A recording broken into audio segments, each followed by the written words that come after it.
Welcome to A Guide to Every Deck in Legacy. Today we're looking at Food Chain. Food Chain is a hybrid mid-range combo deck that's primarily blue-green based and may splash into white or red and revolves around the titular card. Food Chain is a 3-mana green enchantment that lets you exile a creature you control from the battlefield to add mana of any color equal to that creature's mana value +1, and with the stipulation that it can only be spent to cast creatures. So, in combination with any of the creatures that can be cast from exile, which include Mist Hollow-Griffin, Eternal Scourge, and Squee the Immortal, you can exile any of those creatures to Food Chain, cast them from exile, and exile them again, netting 1 mana each time. Then, use that infinite mana either to put a ton of creatures onto the board, or win immediately by sinking it all into a card like Walking Ballista or Hydroid Krasis. Even without an infinite mana outlet like Ballista, having infinite creature-only mana is still good since you can do things like chain cantripping creatures or cast and immediately escape Uro.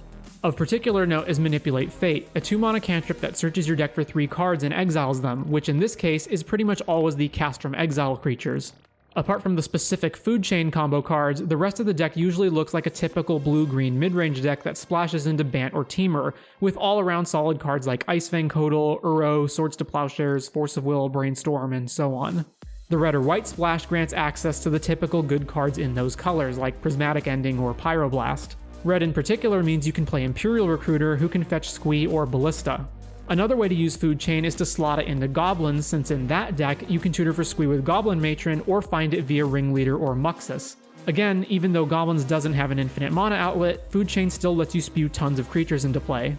The biggest downside to the combo is that you usually need to take up 6 cards minimum in your deck between copies of Food Chain and the creatures it exiles, none of which are good on their own, nor are they easy to find. Still, whether you're on Bant, Temur, or Goblins, Food Chain is a value-based deck that also has an infinite combo in it. I hope you've enjoyed this look at Food Chain. Thank you to my supporters, and if you enjoy these videos, consider supporting the channel, and take care.